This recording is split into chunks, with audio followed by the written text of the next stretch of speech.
बिस्मिल्लाहिर्रहमानिर्रहीम। मैं हूं ज़ीशान हैदर और आप देख रहे हैं मेरा चैनल शान एकेडमी। मेरी तरफ से तमाम स्टूडेंट्स को खुशामदीद। आज की इस वीडियो लेक्चर में मैं आपको एक्सरसाइज 1.1 की एक इम्पोर्टेंट एग्जाम्पल करवाऊंगा, जिसकी स्टेटमेंट आपको स्क्रीन के ऊपर नज़र आ रही है, जिसमें कहा गया है prove that √3 is an irrational number. हमने साबित करना है कि ये एक इर्रेशनल नंबर है, या जो नंबर है ये एक इर्रेशनल नंबर है। एग्जाम्पल को स्टार्ट करने से पहले आप स्टूडेंट से गुजारिश है, अगर आप पहली दफ़ा मेरे चैनल पे आए हैं तो अभी तक अगर चैनल को सब्सक्राइब नहीं किया तो सब्सक्राइब कर लें। नीचे दिए गए रेड बटन को प्रेस करके आप सब्सक्राइब कर सकते हैं। इससे फ़ायदा ये होगा कि नेक्स्ट जब भी मैं नई वीडियो अपलोड करूँगा उसका नोटिफिकेशन आपको मिल जाएगा और आपको सर्च करने में आसानी रहेगी। क्वेश्चन को स्टार्ट करते हैं। इस क्वेश्चन को हम कॉन्ट्राडिक्शन के मेथड से सॉल्व करेंगे, यानी कि हम ये जो हमें नंबर दिया गया है √3, ये जो नंबर हमें दिया गया है ये है तो इर्रेशनल, लेकिन इसे हम रैशनल कंसीडर करेंगे, तो यानी कि उल्ट उसको कंसीडर करेंगे। इसको बोलते हैं कॉन्ट्राडिक्शन मेथड। चले, अगर हमने इसको रैशनल कंसीडर कर ली है, लेट कर लिया है, हमने इसको लेट क्या किया है, हमने इसको लेट कर लिया है कि ये एक रैशनल है, नंबर है, साथ लिख लेते हैं ये क्या है, एक रैशनल नंबर है।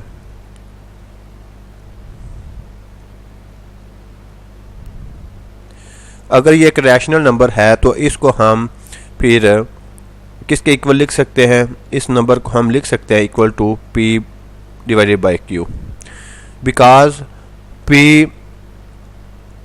P डिवाइडेड बाई Q जो होता है ये एक रैशनल नंबर होता है, जबकि यहाँ पे Q जो है वो नॉट इक्वल टू 0 होना चाहिए, तो ये एक रैशनल नंबर है। और इसके साथ साथ इन P वाला नंबर और Q नंबर में कोई भी कॉमन फैक्टर नहीं होना चाहिए, तो हम इसको क्या बोलते हैं, ये एक रैशनल नंबर है। कॉमन फैक्टर का मतलब ये है कि 2/3 तो एक रैशनल नंबर है, लेकिन 4/2 कॉमन, ये 4/2 एक रैशनल नंबर नहीं है। वजह यह है कि 4 के फैक्टर क्या होते हैं, 2/2 और नीचे भी 2 है, तो ऊपर नीचे कॉमन फैक्टर आ गया, तो ये रैशनल नंबर नहीं है। आई थिंक आपको इस बात की समझ आ गई। अब हम आगे बढ़ते हैं। इस तरह हमारी ये हो जाएगी इक्वेशन नंबर 1। अब आप देख सकते हैं कि वो जो इस साइड पे डिवाइड हो रहा है, अगर उसको इस साइड पे लेके जाएं तो क्या हो जाएगा, मल्टीप्लाई होगा।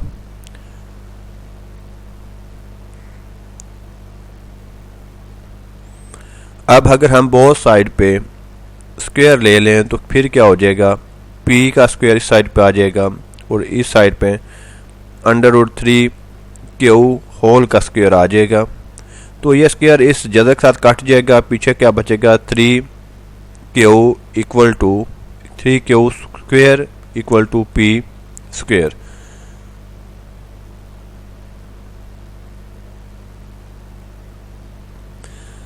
तो इस तरह इस इक्वेशन को हम बोलेंगे ये हमारी सेकंड इक्वेशन है।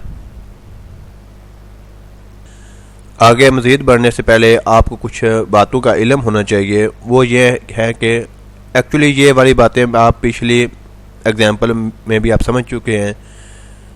इससे जो प्रीवियस वीडियो थी जिसका ऊपर लिंक आ रहा है, आप इस पर क्लिक करके इसमें वो चीज़ें समझ सकते हैं, लेकिन मैं एक बार यहाँ पे फिर रिपीट कर दे तो आपकी आसानी के लिए, कि जब भी कोई इंटीजर होता है ना, कोई भी इंटीजर नंबर होता है, कोई इंटीजर का मतलब कोई भी नंबर जब होता है, मतलब यहाँ पे P है, तो इंटीजर का अगर हम स्क्वायर लेंगे ना तो वो भी एक कोई ना कोई इंटीजर ही आएगा। ठीक है जी, वो भी क्या आएगा, हो सकता है वो वही नंबर आए या फिर कोई और नंबर आ जाए। ठीक है, तो ऐसे कोई और नंबर भी आ सकता है। फॉर एग्जांपल आप देखें 2 एक इंटीजर है, तो 2 का अगर हम स्क्वायर लें तो ये क्या आएगा, 4, तो 4 भी तो एक इंटीजर नंबर है ना, जिस नंबर का भी हम स्क्वायर लेंगे कोई ना कोई एक और नंबर हमें मिलेगा। तो इसलिए हम कह सकते हैं जब हम किसी इंटीजर को I से वैसे डिनोट करते हैं, जब भी हम किसी इंटीजर का स्क्वायर लेंगे तो कोई ना कोई हमें नंबर मिलेगा। अगर किसी, ठीक है, इसी तरह जब भी हम किसी भी इंटीजर का स्क्वायर लेंगे तो हमें एक इंटीजर नंबर मिलेगा। अगर इंटीजर को हम किसी भी इंटीजर को 2 से मल्टीप्लाई कर दें तो एक हमें इवन नंबर मिलेगा। ठीक है जी। फॉर एग्जांपल यहाँ पे देखें, अगर हमारे पास ये 2 को हमने किसी इंटीजर से मल्टीप्लाई किया, पी का मतलब यहाँ पे 1 भी हो सकता है, तो हमें ये 2 मिलेगा।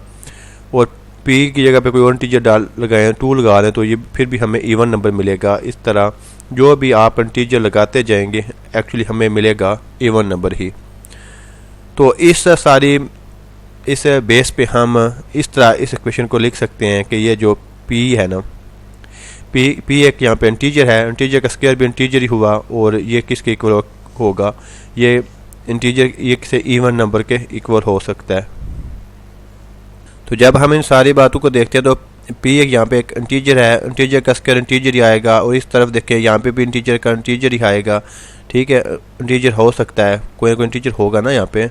तो अगर इस साइड पे अगर इसको 3 से डिवाइड किया गया, पिछली एग्जांपल में तो 2 से डिवाइड किया गया था ना, लेकिन इसमें अगर 3 से डिवाइड किया गया तो फिर ये जो इंटीजर इस साइड पे आएगा इसको हम कह लेते हैं कोई पी प्राइम कह लेते हैं। तो अगर इसके साथ इधर मल्टीप्लाई हो रहा है 3, ठीक हो गया जी, यानी कि पी एक इंटीजर है तो पी का स्क्वायर भी एक इंटीजर हो गया, क्यू एक इंटीजर है, क्यू का स्क्वायर भी एक इंटीजर, उस इंटीजर को हमने देखे और भी नंबर होता है क्यू, फॉर एग्जाम्पल यहाँ पे देखें ना 2 का स्क्वायर हमने 4 है, तो 2 यहाँ पे अगर और नंबर था तो इसका जब स्क्वायर लिया तो और इंटीजर भी लाया ना, तो डिफरेंट इंटीजर भी आ सकता है, इसलिए हमने इसको क्यू को हमने पी डैश से या पी प्राइम कैसे से बदल दिया। और ये जो 3 है जो इसके साथ मल्टीप्लाई हो रहा है वो भी यहाँ पे मल्टीप्लाई तो होगा, साथ इस तरह ही आ जाएगा। तो इसको हम क्या कह लेंगे, इसको हम इक्वेशन नंबर 3 कह लेते हैं। अब हमने इक्वेशन, अब यहाँ से हमें p की वैल्यू मिल गई है, इस p की वैल्यू को हमने ऊपर वाली रकम में पुट कर देना है। तो पुट कर देंगे तो फिर हमें क्या मिलेगा, यहाँ पे लिख लेते हैं पुट वैल्यू ऑफ p इन 2। जब हम 2 में पुट करेंगे तो हमें क्या वैल्यू मिलेगी, तो ये 3 तो ये वाला 3 तो ऐसे ही आएगा, क्यू स्क्वायर आ जाएगा साथ आ जाएगा, और पी की जगह पे हमने उसकी वैल्यू लगा देनी जो कि है 3p प्राइम है, और ऊपर ये स्क्वायर आ जाएगा जो कि ऑलरेडी पहले ऊपर है ये वाला। तो यहाँ से देखें ये 3q का स्क्वायर हो जाएगा और ये 9 हो जाएगा, 9p का स्क्वायर प्राइम कह लें या स्क्वायर प्राइम कह लें। ठीक है, इस तरह। तो अब ये कट जाएगा, यहाँ से देखें यहाँ से कट जाएगा ना, 3 1 दा 3 हो जाएगा और 3 3 दा, यहाँ से क्या मिलेगा 3 3 दा 9। इस तरह क्यू स्क्वायर की वैल्यू क्या आ जाएगी, 3p स्क्वायर प्राइम। ठीक है, या प्राइम स्क्वायर कह लें, इस तरह आ जाएगी।